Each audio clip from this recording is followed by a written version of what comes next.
Hi hello ನಮಸ್ತೆ ಎಲ್ಲರಿಗೂ S P S media ಚಾನಲಿನ ಮತ್ತೊಂದು ವಿಡಿಯೋಗೆ ಸ್ವಾಗತ ಸುಸ್ವಾಗತ.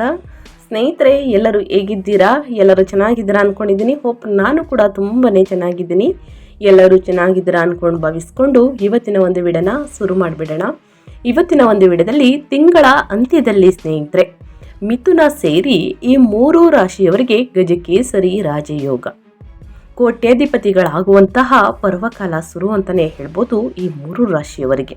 ಹಾಗಿದ್ರೆ ಈ 3 ರಾಶಿಯವರ ಬಗ್ಗೆ ಕಂಪ್ಲೀಟ್ ಆಗಿ ತಿಳಿಸ್ಕೊಡ್ತೀನಿ. ಏನೆಲ್ಲ ಅದೃಷ್ಟದ ಫಲಗಳನ್ನು ಗಳಿಸಲಿದ್ದೀರಿ, ಯಾವುದರ ಬಗ್ಗೆ ಎಚ್ಚರಿಕೆ ವಹಿಸಬೇಕು ಈ 3 ರಾಶಿಯವರು ಅನ್ನೋದನ್ನ.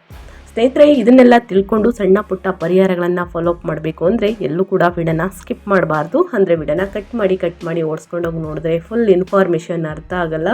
ಸೊ ಹಾಗಾಗಿ ಎಲ್ಲ ವಿಡಿಯೋದಲ್ಲೂ ತಿಳಿಸ್ತಾ ಇರ್ತೀನಿ.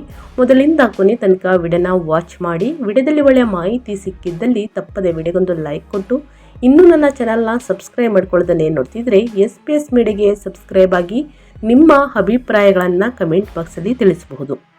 ಯಾರೆಲ್ಲ ಸಬ್ಸ್ಕ್ರೈಬ್ ಮಾಡ್ಕೊಂಡಿದ್ದೀರಾ ಅವ್ರಿಗೆ ಥ್ಯಾಂಕ್ ಯು ಸೋ ಮಚ್ ಅಂತ ಹೇಳ್ತಾ ವಿಡಿಯೋದ ಕಡೆ ಗಮನ ಕೊಟ್ಬಿಡೋಣ. ಹೌದು, ವೈದಿಕ ಜ್ಯೋತಿಷ್ಯದ ಪ್ರಕಾರ ಗುರು ಮತ್ತು ಚಂದ್ರರು ಫೆಬ್ರವರಿ 25ರ ಬುಧವಾರದಂದು ಗಜಕೇಸರಿ ರಾಜಯೋಗವನ್ನು ರೂಪಿಸುತ್ತಾರೆ. ಇದು ಈ 3 ರಾಶಿಯವರ ಜೀವನದಲ್ಲಿ ಸಕಾರಾತ್ಮಕ ಬದಲಾವಣೆಗಳು ಸಂಭವಿಸಬಹುದು. ಗುರುವಿನ ವಿಶೇಷ ಆಶೀರ್ವಾದವು ಇವರ ಮೇಲೆ ಇರಲಿದೆ. ಆ ಲಕ್ಕಿ ರಾಶಿಗಳ ಬಗ್ಗೆ ಮತ್ತಷ್ಟು ತಿಳಿತಾ ಹೋಗೋಣ ಬನ್ನಿ.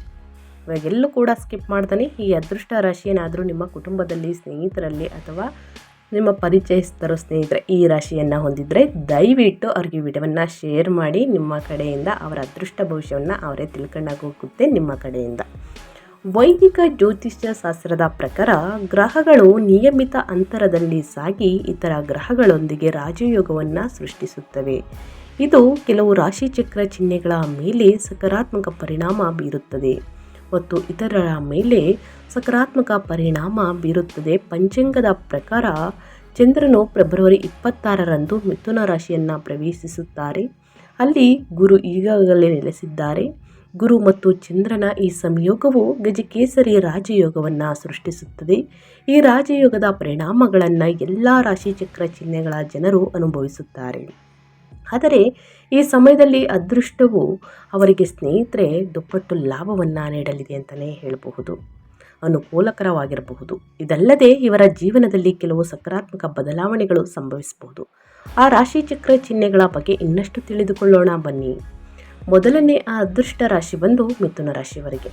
ಮಿಥುನ ರಾಶಿಯವರಿಗೆ ಫೆಬ್ರವರಿ 25ರಿಂದ ಗಜಕೇಸರಿ ಯೋಗವು, ರಾಜಯೋಗವು ಮಿಥುನ ರಾಶಿಯ ಜನರಿಗೆ ಏನೆಲ್ಲ ಬದಲಾವಣೆಯನ್ನು ತರಲಿದೆ, ಯಾವುದರ ಬಗ್ಗೆ ಎಚ್ಚರಿಕೆ ವಹಿಸಬೇಕು ಅಂತ ನೋಡ್ತಾ ಹೋಗೋಣ. ಗಜಕೇಸರಿ ರಾಜಯೋಗವು ಮಿಥುನ ರಾಶಿಯ ಜನರಿಗೆ ಸಕಾರಾತ್ಮಕ ಬದಲಾವಣೆಗಳನ್ನು ತರಬಹುದು. ಈ ಯೋಗವು ನಿಮ್ಮ ರಾಶಿ ಚಕ್ರದ ಲಗ್ನದ ಮನೆಯಲ್ಲಿ ರೂಪುಗೊಳ್ಳುತ್ತಿದೆ. ಆದ್ದರಿಂದ ಈ ಸಮಯದಲ್ಲಿ ನೀವು ಗೌರವ ಮತ್ತು ಪ್ರತಿಷ್ಠೆಯನ್ನು ಪಡೆಯಬಹುದು. ಇದಲ್ಲದೆ ನಿಮ್ಮ ಆಲೋಚನೆ ಸಕಾರಾತ್ಮಕವಾಗಿರುತ್ತದೆ. ಈ ಸಮಯದಲ್ಲಿ ವಿವಾಹಿತ ವ್ಯಕ್ತಿಗಳು ಸಂತೋಷದ ದಾಂಪತ್ಯ ಜೀವನವನ್ನು ಹೊಂದಿರುತ್ತಾರೆ. ಇನ್ನು ಲವ್ ಲೈಫ್ ಕೂಡ ಸ್ನೇಹಿತರೆ ಇಂದಿಗಿಂತಲೂ ಚೆನ್ನಾಗಿ ನಡೆಯಲಿದೆ ಎಂಬುದಾಗಿ ಜ್ಯೋತಿಷ್ಯ ಶಾಸ್ತ್ರ ಹೇಳುತ್ತದೆ. ಇನ್ನು ಉದ್ಯೋಗ ಮತ್ತು ವ್ಯವಹಾರ ಕ್ಷೇತ್ರದಲ್ಲಿ ಇರುವವರಿಗೂ ಕೂಡ ಸಾಕಷ್ಟು ಲಾಭದಾಯಕ ಫಲಿತಾಂಶಗಳು ಕಂಡುಬರಲಿವೆ. ವಿಶೇಷವಾಗಿ ಮಿಥುನ ರಾಶಿಯವರಲ್ಲಿ ಪಾರ್ಟ್ನರ್ಶಿಪ್ ಕೆಲಸವನ್ನು ಯಾರಾದರೂ ಮಾಡ್ತಾ ಇದ್ದರೆ ಖಂಡಿತವಾಗಿಯೂ ಅವರಿಗೆ ಲಾಭ ಕಟ್ಟಿಟ್ಟ ಬುತ್ತಿಯಾಗಿದೆ ಅಂತಲೇ ಹೇಳ್ಬೋದು. ಮದುವೆಯಾಗದೆ ಸಿಂಗಲ್ ಆಗಿ ಉಳಿದುಕೊಂಡಿರುವಂತಹ ಮಿಥುನ ರಾಶಿಯವರಿಗೆ ಮದುವೆಯ ಪ್ರಸ್ತಾವನೆ ಕೂಡ ಬರಲಿದೆ. ಈ ಸಂದರ್ಭದಲ್ಲಿ ಮಿಥುನ ರಾಶಿಯವರಲ್ಲಿ ಯಾರಾದರೂ ವಿದೇಶದಲ್ಲಿ ಉನ್ನತ ವ್ಯಾಸಂಗವನ್ನು ಮಾಡಬೇಕು ಎನ್ನುವುದಾಗಿ ಅಂದುಕೊಂಡಿದ್ದಾರೆ ಸ್ನೇಹಿತರೆ, ಅವರಿಗೂ ಕೂಡ ಗುಡ್ ನ್ಯೂಸ್ ಸಿಗಲಿದೆ ಅಂತಲೇ ಹೇಳ್ಬೋದು. ಮಿಥುನ ರಾಶಿಯವರು ಸಾಕಷ್ಟು ವರ್ಷಗಳಿಂದಲೂ ಕೂಡ ತಾವು ಜೀವನದಲ್ಲಿ ಪಡೆದುಕೊಳ್ಳಬೇಕು ಹಾಗೂ ಹೊಂದಬೇಕು ಎನ್ನುವಂತಹ ಪ್ರತಿಯೊಂದು ವಿಚಾರ ಹಾಗೂ ವಸ್ತುಗಳನ್ನು ಪಡೆದುಕೊಳ್ಳುವುದಕ್ಕೆ ಅವರಿಗೆ ಒಳ್ಳೆಯ ಅವಕಾಶಗಳು ಹುಡುಕಿಕೊಂಡು ಬರಲಿವೆ. ಈ ಸಮಯದಲ್ಲಿ ಅವಿವಾಹಿತ ವ್ಯಕ್ತಿಗಳು ವಿವಾಹ ಪ್ರಸ್ತಾಪಗಳನ್ನು ಸಹ ಪಡೆಯಬಹುದು. ಸೊ ಹಾಗಾಗಿ ಸಾಕಷ್ಟು ಅದೃಷ್ಟವನ್ನು ಮಿಥುನ ರಾಶಿಯವರು ಗಜಕೇಸರಿ ರಾಜಯೋಗದಿಂದ ಗಳಿಸಲಿದ್ದೀರಿ ಅಂತ ತಿಳಿಸ್ಕೊಟ್ಟಾಯಿತು. ಇನ್ನು ಹಣಕಾಸಿನ ಬಗ್ಗೆ ಮತ್ತು ನಿಮ್ಮ ಆರೋಗ್ಯದ ಬಗ್ಗೆ ಸ್ವಲ್ಪ ಕಾಳಜಿ ಇರಲಿ ಸ್ನೇಹಿತರೆ. ಅನಗತ್ಯ ಖರ್ಚುಗಳನ್ನು ಮಾಡುವುದರಿಂದ ಮುಂದಿನ ದಿನಗಳಲ್ಲಿ ತೊಂದರೆಗಳಿಗೆ ಈಡಾಗಬಹುದು. ಇನ್ನು ಮುಂದಿನ ರಾಶಿಯವರ ಬಗ್ಗೆ ಹೇಳೋದಾದರೆ ತುಲಾ ರಾಶಿಯವರಿಗೆ ತುಲಾರಾಶಿಯವರು ಕೂಡ ಏನೆಲ್ಲ ಅದೃಷ್ಟದ ಫಲಗಳನ್ನು ಗಳಿಸಲಿದ್ದೀರಿ, ಯಾವುದರ ಬಗ್ಗೆ ಎಚ್ಚರಿಕೆ ವಹಿಸಬೇಕು ಅನ್ನೋದನ್ನ ನೋಡ್ತಾ ಹೋಗೋಣ. ತುಲಾರಾಶಿಯವರಿಗೆ ಸ್ನೇಹಿತರೆ, ಗಜಕೇಸರಿ ರಾಜಯೋಗವು ನಿಮಗೆ ಅನುಕೂಲಕರ ಫಲಗಳನ್ನು ತರಬಹುದು. ಅದು ನಿಮ್ಮ ರಾಶಿ ಚಕ್ರ ಚಿಹ್ನೆಯಲ್ಲಿ ಅದೃಷ್ಟದ ಮನೆಯಲ್ಲಿ ರೂಪುಗೊಳ್ಳುತ್ತದೆ. ಆದ್ದರಿಂದ ಈ ಸಮಯದಲ್ಲಿ ನಿಮ್ಮ ಪ್ರಯತ್ನಗಳಲ್ಲಿ ಅದೃಷ್ಟವು ನಿಮಗೆ ಅನುಕೂಲಕರವಾಗಿರುತ್ತದೆ. ಅಲ್ಲದೆ ಬಾಕಿ ಇರುವ ಕೆಲಸಗಳು ಪೂರ್ಣಗೊಳ್ಳಬಹುದು. ಈ ಸಮಯದಲ್ಲಿ ನೀವು ಧಾರ್ಮಿಕ ಅಥವಾ ಶುಭ ಕಾರ್ಯಕ್ರಮಕ್ಕೂ ಹಾಜರಾಗಬಹುದು. ದೇಶ ಅಥವಾ ವಿದೇಶಗಳಲ್ಲಿ ಪ್ರಯಾಣಿಸುವಂತಹ ಸಾಧ್ಯತೆಗಳು ಕೂಡ ಇವೆ. ಗಜಕೇಸರಿ ರಾಜಯೋಗವು ತುಲಾರಾಶಿಯವರ ಜೀವನದಲ್ಲಿ ಸಕಾರಾತ್ಮಕ ಬದಲಾವಣೆಗಳನ್ನು ತರಲಿದೆ. ಹಾಗೂ ಪ್ರತಿಯೊಂದು ಕೆಲಸಗಳಲ್ಲೂ ಕೂಡ ತುಲಾರಾಶಿಯವರಿಗೆ ಅದೃಷ್ಟದ ಸಹಾಯದಿಂದಾಗಿ ವಿಜಯ ಸದಸಿದ್ಧವಾಗಿದೆ ಅಂತಲೇ ಹೇಳಬಹುದು.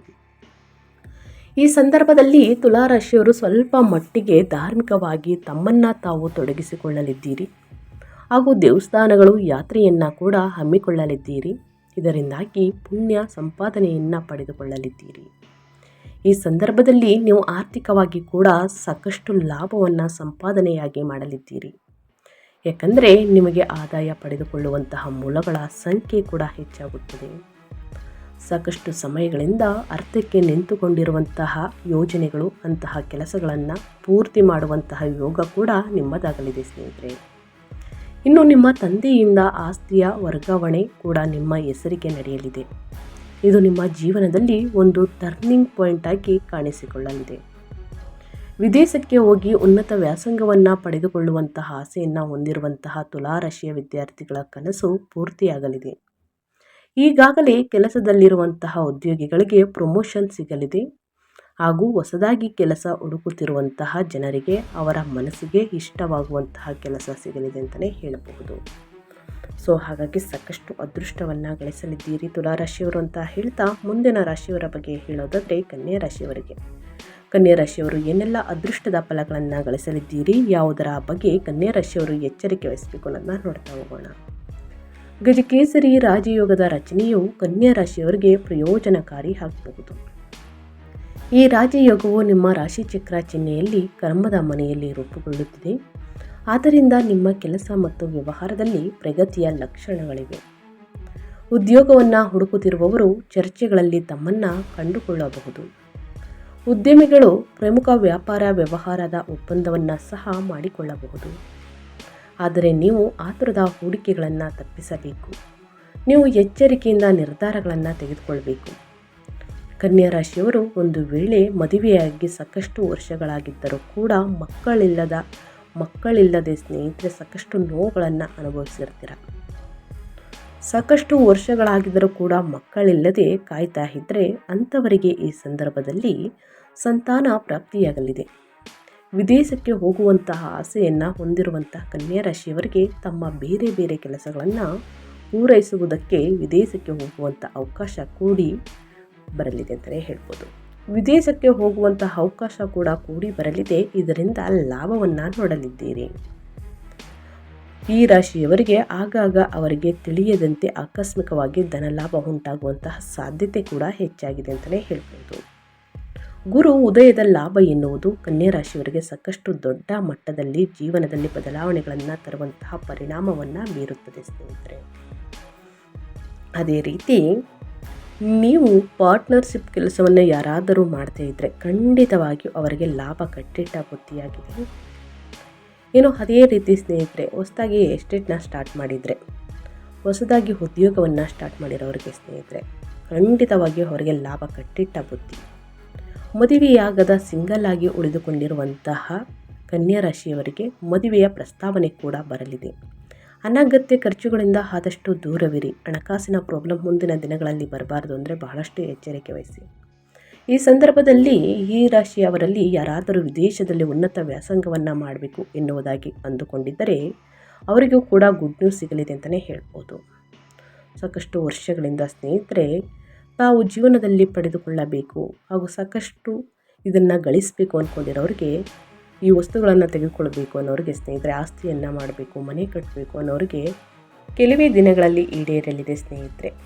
ಕೋಟ್ಯಾಧಿಪತಿ ಯೋಗದಿಂದ ಸ್ನೇಹಿತರೆ, ಗಜಕೇಸರಿ ರಾಜಯೋಗದಿಂದ ಕೋಟ್ಯಾಧಿಪತಿಗಳಾಗುವಂತಹ ಯೋಗ ನಿಮ್ಮಲ್ಲಿದೆ ಅಂತಲೇ ಹೇಳ್ಬೋದು. ಸೊ ಹಾಗಾಗಿ ಸಾಕಷ್ಟು ಅದೃಷ್ಟವನ್ನು ನೋಡಲಿದ್ದೀರಿ 3 ರಾಶಿಯವರು: ಕನ್ಯಾ ರಾಶಿಯವರು, ತುಲಾ ರಾಶಿಯವರು, ಮಿಥುನ ರಾಶಿಯವರು. ನಾನು ಹೇಳಿರುವಂತಹ 3 ರಾಶಿಗಳಾದ ಸ್ನೇಹಿತರೆ, ಕನ್ಯಾ, ತುಲಾ, ಮಿಥುನದವರಿಗೆ ಬಹಳ ಅಂದರೆ ಬಹಳ ಅದೃಷ್ಟ. ಅನಗತ್ಯ ಖರ್ಚುಗಳಿಂದ ದೂರವಿರಿ. ನಿಮ್ಮ ಆರೋಗ್ಯದ ಬಗ್ಗೆ ಕಾಳಜಿ ಇರಲಿ. ದುಡುಕಿನ ಮಾತು ಹೊಳಿತಲ್ಲ. ಈ 3 ಬಗೆಯ ಎಚ್ಚರಿಕೆ ಇರಲಿ ಅಂತ ಹೇಳ್ತಾ ನಾನು ವಿಡಿಯೋನ ಎಂಡ್ ಮಾಡ್ತಾ ಇದ್ದೀನಿ. ಇವತ್ತಿನ ಒಂದು ವಿಡಿಯೋದಲ್ಲಿ ಒಳ್ಳೆ ಮಾಹಿತಿ ಸಿಕ್ಕಿದ್ದಲ್ಲಿ, ಈ ವಿಡಿಯೋ ಯೂಸ್ಫುಲ್ ಅನಿಸಿದ್ದಲ್ಲಿ ದಯವಿಟ್ಟು ವಿಡಿಯೋಗೆ ಲೈಕ್ ಮಾಡೋದನ್ನ ಮರ್ತಿದ್ರೆ ಲೈಕ್ ಮಾಡಿ. ಇನ್ನೂ ನನ್ನ ಚಾನಲ್ನ ಸಬ್ಸ್ಕ್ರೈಬ್ ಮಾಡ್ಕೊಂಡಿಲ್ಲ ಅಂದರೆ SPS ಮೀಡಿಯಾಗೆ ಸಬ್ಸ್ಕ್ರೈಬ್ ಆಗಿ ನಿಮ್ಮ ಅಭಿಪ್ರಾಯಗಳನ್ನು ಕಮೆಂಟ್ ಬಾಕ್ಸಲ್ಲಿ ತಿಳಿಸಬಹುದು. ಯಾರೆಲ್ಲ ಸಬ್ಸ್ಕ್ರೈಬ್ ಮಾಡಿಕೊಂಡು ಪ್ರತಿನಿತ್ಯ ವಿಡಿಯೋ ವಾಚ್ ಮಾಡ್ತಿದ್ದೀರಾ ಅಂಥವರಿಗೆ ಥ್ಯಾಂಕ್ ಯು ಸೋ ಮಚ್ ಅಂತ ಹೇಳ್ತಾ, ನಿಮಗೂ ಮತ್ತು ನಿಮ್ಮ ಕುಟುಂಬಕ್ಕೆ ತುಂಬಾ ಒಳ್ಳೆಯದಾಗಲಿ. ಗುರುಬಲ ಶನಿಬಲ ಎರಡೂ ಕೂಡ ಸಿಗಲಿ ಅಂತ ಹೇಳ್ತಾ, ಮತ್ತೊಂದು ವಿಡಿಯೋ ಜೊತೆ ಮತ್ತೊಂದು ಹೊಸ ಭವಿಷ್ಯದಲ್ಲಿ ಸಿಗ್ತೀನಿ. Thank you for watching.